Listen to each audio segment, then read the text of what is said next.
Mars media நேயர்களுக்கும் அன்பர்களுக்கும் இந்த நாள் இனிய நாளாக அமைய எல்லாம் வல்ல இறைவனை பிரார்த்திக்கின்றோம்.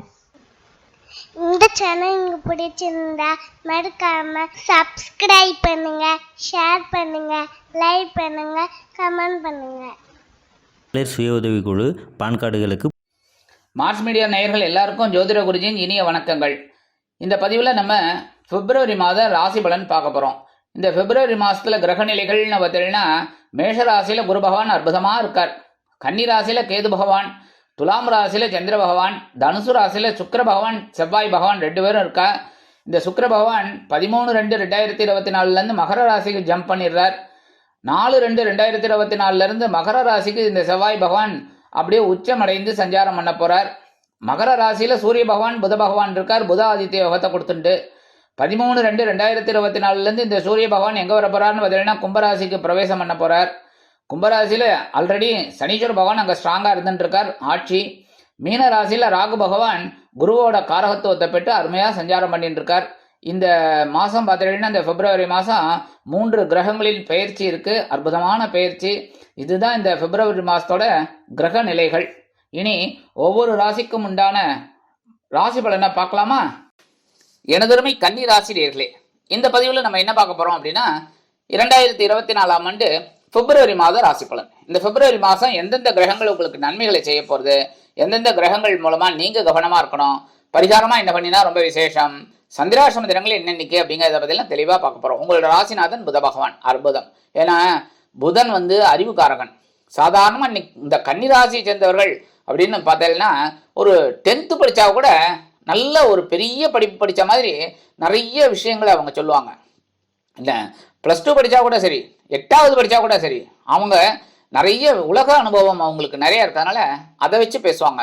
அந்த வகையில் இந்த புத பகவான் எங்கே இருக்காருன்னு பார்த்தீங்கன்னா பஞ்சமஸ்தானமாக்கி 5ஆம் இடத்துல இருக்கார். 5ஆம் இடத்துல எங்க இருக்கார் அப்படின்னு பார்த்தீங்கன்னா சூரிய பகவானோட இணைந்து புதாதித்ய யோகம் பெறார். சூப்பர், அருமை. அதனாலேயே உங்களுக்கு சில நன்மைகள்லாம் உங்களுக்கு கண்டிப்பாக கிடைக்கும். என்ன 12ஆம் தேதி வரைக்கும் இருக்கார். அதனால இந்த புத பகவான் சூரிய பகவானோட இணைந்து புதாதித்ய யோகத்தை கொடுக்கறதுனால கல்வியில் மாணவ மாணவிகள் கல்வியில் உற்சாகமாக செயல்படுவார்கள். அதேமாதிரி எழுத்து மற்றும் அச்சுத்துறையில் இருக்கும் அன்பர்களுக்கு அநேகமாக புதிய ஒப்பந்தங்கள் வந்து சேரும். அரசியல்வாதிகளுக்கு முன்னேற்றமான காலம். குழந்தைகளின் மூலம் மன மகிழ்ச்சியான தருணங்கள் ஏற்படும். எடுக்கிற காரியங்கள் அற்புதமாக நிறைவேறும். சிலருக்கு வேலை வாய்ப்பு அருமையாக வந்து சேரும். விரையாதிபதி சூரிய பகவான் எங்க இருக்காருன்னு பார்த்தீங்கன்னா பஞ்சமஸ்தானத்துல இருக்கார். 5ஆம் இடத்துல அதான் ஏற்கனவே சொன்ன மாதிரி புத பகவானோடு சேர்ந்து இருக்கிறதுனால செலவுகள் ஒரு புறம் இருந்தாலும் வருமானமும் வந்து சேரும். சில பேருக்கு பார்த்தீங்கன்னா இடமாற்றம் இனிமையாக அமையும்.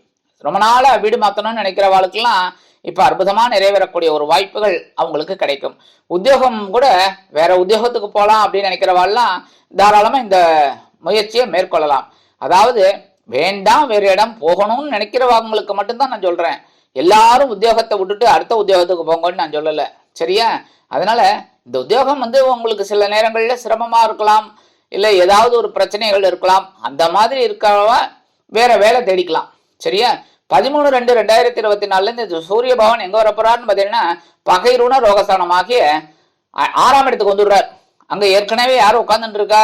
சனீஸ்வர பகவான் உட்கார்ந்துட்டு இருக்கார். சனீஸ்வர பகவான் ஒரு தைரியமா உங்களுக்கு நிறைய முன்னேற்றத்தை கொடுத்துட்டு இருக்கார், தைரியத்தை கொடுத்துட்டு இருக்கார், சமாளிக்கிற ஒரு திறமையை கொடுத்துட்டு இருக்கார். உத்தியோகத்திலையும் சரி, தொழில் வியாபாரத்திலையும் சரி, கொடுக்கல் வாங்கலையும் சரி, உடல் ஆரோக்கியத்திலையும் சரி உங்களுக்கு ஒரு தைரியத்தை கொடுத்துட்டு இருக்கார். நீங்களும் அதை வச்சு அப்படியே உருட்டி பரட்டின்னு ஓட்டின்னு இருக்கேன். அந்த வகையில இந்த சூரிய பகவான் அங்க உட்காந்துடுறார். இந்த உட்காந்தோன்னா கொஞ்சம் குழப்பம் இருக்கும். எதுல? உடல் ஆரோக்கியத்துல குழப்பம் இருக்கும். அதனால உடல் ஆரோக்கியத்துல கொஞ்சம் கவனமா இருங்க. உணவு கட்டுப்பாடு எடுத்துக்கிறது ரொம்ப விசேஷம். அதேமாதிரி இந்த வெளியூர் அல்லது வெளிநாடு எல்லாம் போகணும் அப்படின்னா தகுந்த முன்னேற்பாடோட போறது நல்லது. ஏன்னா உடல் ஆரோக்கியத்தை கவனிச்சுட்டா தான் ரொம்ப நல்லது, சரியா? அதே மாதிரி உத்தியோகத்துல இருக்கிறவாலும் மேல் அதிகாரிகளை குடும்பமானவரை அனுசரிச்சு போங்க. தொழில் வியாபாரத்துல ரொம்ப கவனமா இருக்கணும். 2/9 கூடிய அதிபதி சுக்கிர பகவான், சூப்பர். தனவாக்கு குடும்பஸ்தானாதிபதி, அதே சமயம் பாக்கியாதிபதி. இந்த சுக்கிர பகவான் எங்க இருக்காருன்னு பார்த்தீங்கன்னா சுகஸ்தானமாகி 4ஆம் இடத்துல இருக்கார். அற்புதம். சொத்து சேர்க்கை உண்டாகும். பொன்பொருள் ஆடை ஆபரண சேர்க்கை உண்டாகும். உறவுகளின் மூலம் சில நன்மைகளை நீங்கள் எதிர்பார்க்கலாம். வருமானம் திடீரென ஒரு சமயம் வந்து சேரலாம். நீங்க எதிர்பார்க்கிறபடி சில காரியங்கள் அற்புதமாக நிறைவேறும்.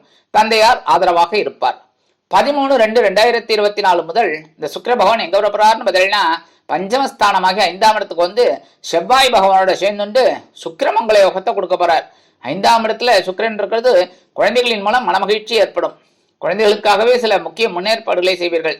அதுமாதிரி இந்த குழந்தைகளை வேறு பள்ளியில சேர்க்கலாமா, இல்லை நிறைய ஏதாவது படிக்க வைக்கலாமா அப்படிங்கிற எண்ணங்கள்லாம் உங்களுக்கு பூர்த்தி ஆகும். எடுக்கிற காரியங்கள்லாம் இப்போ அற்புதமாக நிறைவேறத்துக்கு வாய்ப்புகள் இருக்குங்க. அது இல்லாமல் புனித தலையாத்திரை செல்லக்கூடிய வாய்ப்புகளும் உங்களுக்கு கிடைக்கும். 3-8 அதிபதி செவ்வாய் பகவான் எங்க இருக்காருன்னு பார்த்தீங்கன்னா சுகஸ்தானமாகி 4ஆம் இடத்துல இருக்கார். என்ன சொல்லணும், உடல் ஆரோக்கியத்தில் கவனமாக இருக்கணும், உறவுகள்கிட்ட கொஞ்சம் பேச்சுவார்த்தையில் கொஞ்சம் கவனமாக இருக்கணும். சரி, எப்படி இருந்தாலும் அவர் 3 நாள் தான் இருக்க போறார். 4/2/2024 முதல் அவர் எங்க வர போறாருன்னு பார்த்தீங்கன்னா பஞ்சமஸ்தானமாகி 5ஆம் இடத்துக்கு வந்து உச்சம் அடைஞ்சு விடுறார். மகர ராசி அவருக்கு உச்சம். அதனால 5ஆம் இடத்துல வந்து அவர் உச்சம் அடைகிறது ரொம்ப விசேஷம். குழந்தைகளின் மூலம் இருந்து வந்த குழப்பங்கள்லாம் குறையும். அதே மாதிரி உடன்பிறப்புகளின் மூலம் இருந்து வந்த குழப்பங்களும் குறையும். உடல் ஆரோக்கியத்தில் இருந்து வந்த அச்சுறுத்தல்கள் விலகும். மனசுல ஒரு தைரியம் பிறக்கும். எந்த ஒரு வேலையும் செய்யலாம் அப்படிங்கிற ஒரு எண்ணம் இருக்கும். இருந்தாலும் சில நேரங்களில் எந்த ஒரு விஷயத்திலும் யோசிச்சு முடிவெடுக்கிறது நல்லதுங்க. அதே மாதிரி புனித தலையாத்திரை செல்லக்கூடிய வாய்ப்புகள் சிலருக்கு உருவாகும். சில பேருக்கு பார்த்தீங்கன்னா குலதெய்வ பிரார்த்தனைகளில் நிகழ்த்தக்கூடிய ஒரு வாய்ப்புகளும் அமையும். சிறுடை பணியாளர்களாகிய காவல், இராணுவம், தீயணைப்புத்துறை, மருத்துவத்துறையில் வேலை பார்க்கும் அன்பர்களுக்கு எதிர்பார்க்கும் இடமாற்றம், பதவி மாற்றம், பதவி உயர்வு, சம்பள உயர்வு சற்று தடை தாமதத்திற்கு பிறகு அருமையாக, மிக அருமையாக வந்து சேரும். இந்த ராகு பகவான் கலத்திரஸ்தானமாகிய 7ஆம் இடத்துல இருக்கார். மற்றொரு சாயா கிரகமான கேது பகவான் ஜென்மராசியில் இருந்துட்டு உங்க மண்டையை போட்டு குழப்பின்னு இருக்கார். இந்த கேது வந்து மண்டையை போட்டு குழப்பின்னு இருக்கார். காலை கெட்டியா பிடிச்சுட்டு இருக்கார். இந்த ராகு பகவான் என்ன பண்றது, ஓடவும் முடியாது ஒளியவும் முடியாதுன்னு சொல்ற மாதிரி என்ன பண்றதுன்னே தெரியாம முழிச்சுட்டு இருக்கேள். ஆனாலும் உங்களுக்கு பகவான் அனுகிரகம் பண்ணிட்டு இருக்கார். அதனாலேயே உங்களுக்கு சில காரியங்கள் அற்புதமா நிறைவேறின்னு இருக்கு. பொறுமையா இருங்கோ, சிறப்பு கண்டிப்பா வரும். அதே மாதிரி களத்திர ஸ்தானத்துல ராகு பகவான் இருக்கிறதுனால பெரிய பெரிய யோசனைகள்லாம் வரும். என்ன பெருசா பிரம்மாண்டமா யோசனை வரும். யோசிச்சு செய்யறது, முடிவெடுக்கிறது நல்லது. அதே மாதிரி கணவன் மனைவிக்கிடையே சிறு சிறு அபிப்பிராய பேதங்கள்லாம் இருக்கலாங்கிறதுனால அனுசரித்து போறது ரொம்ப விசேஷம். கேது பகவான் ஜென்மராசியில இருந்துட்டு ரொம்ப பெருசா யோசிக்காத, இதெல்லாம் வாழ்க்கை கிடையாது, பேரின்பம் அது ஒண்ணுதான் வாழ்க்கை அப்படின்னு உணர்த்தின்னு இருப்பார் சில காரியங்கள்ல. அதனாலே நீங்க உடல் ஆரோக்கியத்துல கொஞ்சம் கவனமா இருக்கிறது ரொம்ப விசேஷம். அதே மாதிரி இந்த வெளியூர் பிரயாணம் அதெல்லாம் பண்ணும்போது கொஞ்சம் கவனமா இருக்கிறது நல்லது. ஆனாலும் இந்த வெளியூர் போய் படிக்கணும், உத்தியோகம் பார்க்கணும், வெளிநாடு போய் படிக்கணும், இல்லை உத்தியோகம் பார்க்கணும்னு நினைக்கிற குழந்தைகள்லாம் கொஞ்சம் கடுமையாக முயற்சி பண்ணினா கண்டிப்பாக கிடைக்கும். 5-6 அதிபதி சனீஸ்வர பகவான் பகைரோன ரோகஸ்தானமாகிய 6ஆம் இடத்துல இருக்கிறது ரொம்ப விசேஷம். 6ஆம் இடத்து அதிபதி 6ஆம் இடத்துல இருக்கிறது ரொம்ப விசேஷம். தைரியம் அதிகமாகவே இருக்கும். எடுக்கிற காரியங்கள்லாம் சட்டுப்புட்டுன்னு முடியும். பேசுகிற வார்த்தையில் நல்லபடியாக இருக்கும். அதேமாரி உடல் ஆரோக்கியம் ரொம்ப சிறப்பாக இருக்கும். தொழில் வியாபாரம் பார்த்தீங்கன்னா ரொம்ப அற்புதமாக இருக்கக்கூடிய ஒரு வாய்ப்புகள்லாம் இருக்கும். ஆனால் 13ஆம் தேதியிலேருந்து ஒரு மாதத்துக்கு இந்த சூரிய பகவான் சனீஸ்வர பகவானோட சேர்ந்துடுறார். அதனால் எந்த ஒரு விஷயத்திலையும் கொஞ்சம் கவனமாக இருக்கிறது நல்லது. மேலும் அதாவது இந்த வீடு மனை இதெல்லாம் வாங்கணும், ரியல் எஸ்டேட்டில் ஒரு இன்வெஸ்ட்மெண்ட் பண்ணணும்னா பெரியவங்களெல்லாம் கலந்து ஆலோசித்து, இல்லைன்னாக்க இந்த எக்ஸ்பீரியன்ஸ்டு பர்சன் சொல்லுவாளோன்னா அவளெல்லாம் நீங்கள் அனுசரித்து கேட்டு அதுக்கப்புறம் முடிவெடுக்கிறது ரொம்ப விசேஷங்க. குழந்தைகளின் மூலம் சில மனக்குழப்பங்கள் வந்து நீங்கும். 4-7 அதிபதி குரு பகவான். இந்த குரு பகவான் உங்களுக்கு சுகாதிபதி, அதே சமயம் கலத்திராதிபதி. அவர் எங்க இருக்காருன்னு பார்த்தீங்கன்னா அஷ்டமராசியில் இருக்கார், 8ஆம் இடத்துல. 8ஆம் இடத்துல குரு இருக்கிறது மறைவு ஸ்தானம். அப்படின்னாலும் குரு பகவான் 8ஆம் இடத்துல இருந்துட்டு சில குழப்பங்களை உங்களுக்கு கொடுத்துட்டு இருப்பாரு. எந்த ஒரு விஷயத்திலையும், உத்தியோகத்திலையும் சரி, தொழில் வியாபாரத்திலையும் சரி, குடும்பத்திலையும் சரி, அதே சமயம் அக்கம் பக்கத்துலையும் சரி, எல்லாத்துலேயும் நண்பர்கள் இடத்துலையும் எதையாவது ஒன்று பேசுவீங்க நீங்க, அது எதையாவது ஒன்று பெரிய வில்லங்கமாக கொண்டு விடும். அந்த மாதிரிலாம் இருந்துட்டு இருக்கு. அந்த வகையில் குரு பகவான் அஷ்டமராசியில் இருந்துட்டு சில குழப்பங்களை கொடுத்துட்டு இருக்கார். இருந்தாலும் குருவோட பார்வைங்கிறது ரொம்ப அற்புதம். ஏன்னா உங்களோட விரயஸ்தானத்தில் விழுது, அடுத்தபடியாக தனவாக்கு குடும்பஸ்தானமாகிய 2ஆம் இடத்துல விழுது, சுகஸ்தானமாகிய 4ஆம் இடத்துல விழுது.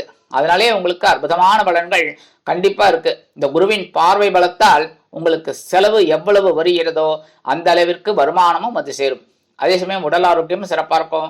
உறவுகள் கை கொடுப்பார்கள். சில நேரங்களில் கைக்கு வராத இந்த சில சொத்துக்கள்லாம் இப்போ கிடைக்கிறதுக்கு வாய்ப்புகள் நிறையா இருக்குங்க. இந்த மாதம் சந்திராஷ்டம தினங்கள் அப்படின்னு பார்த்தீங்கன்னா 16-2-2024, 17-2-2024. இந்த 2 தினங்களில் நீங்கள் எச்சரிக்கையாகவும் பொறுமையாகவும் நிதானமாகவும் கவனமாகவும் நடந்து கொண்டீர்கள் என்றால் கண்டிப்பாக நன்மைகள் இரட்டிப்பாகும். பக்கத்தில் இருக்கிற சிவன் கோயிலுக்கு போயிட்டு எம்பெருமான் விநாயக பெருமானுக்கு அருகம்புல் மாலை போட்டு வாங்கோ. கண்டிப்பா அதை செய்ய செய்ய உங்களுக்கு இந்த சந்திராஷ்டம தினங்களினால் வரக்கூடிய சங்கடங்கள் சிரமங்கள் சற்று குறையும். பரிகாரமா என்ன பண்ணினா ரொம்ப விசேஷம் அப்படின்னா, திருவல்லிக்கேணி பார்த்தசாரதி பெருமாள் கோயிலுக்கு போயிட்டு வாங்க. என்ன சென்னையில இருக்கிறவா என்ன அவங்க ஈஸியா போயிட்டு வந்துடலாம். என்ன ஏதாவது ஒரு நாள் சரியா. ஆனா அதே சமயம் வெளியூர்ல இருக்கிறவாள்லாம் முடிஞ்சா திருவல்லிக்கேணி வந்து பார்த்தசாரதி பெருமாளை தரிசனம் பண்ணிட்டு போங்க. முடியாதவா அருகில் உள்ள பெருமாள் கோயிலுக்கு போயிட்டு பெருமாளையும் தாயாரையும் சேவிச்சுட்டு வாங்க. சும்மா போய் சேவிச்சுட்டு வரக்கூடாது. கொஞ்சம் துளசி மாலை கொண்டு வழிபாடு பண்ணி நீங்க உங்களோட பிரார்த்தனைகள், உங்களோட கஷ்டங்கள், உங்களோட நஷ்டங்கள் எல்லாத்தையும் சொல்லி பெருமாளுக்கு ஒரு துளசி மாலை போட்டுட்டு தாயாருக்கும் ஒரு துளசி மாலை போட்டுட்டு வழிபாடு பண்ணிட்டு வாங்கோ. இந்த சிறு பரிகாரங்களின் மூலம் பிப்ரவரி மாதம் அற்புதமான மாதமாக உங்களுக்கு அமையும் என்று கூறி விடைபெறுகிறேன். நன்றி, வணக்கம். மீண்டும் ஒரு அருமையான பதிவில் நான் உங்களை மனமகிழ்ச்சியோடு சந்திக்கிறேன். வாழ்த்துக்கள். வாழ்க வளமுடன். இந்த சேனல் உங்களுக்கு பிடிச்சிருந்தா மறக்காம சப்ஸ்கிரைப் பண்ணுங்க, லைக் பண்ணுங்க, ஷேர் பண்ணுங்க.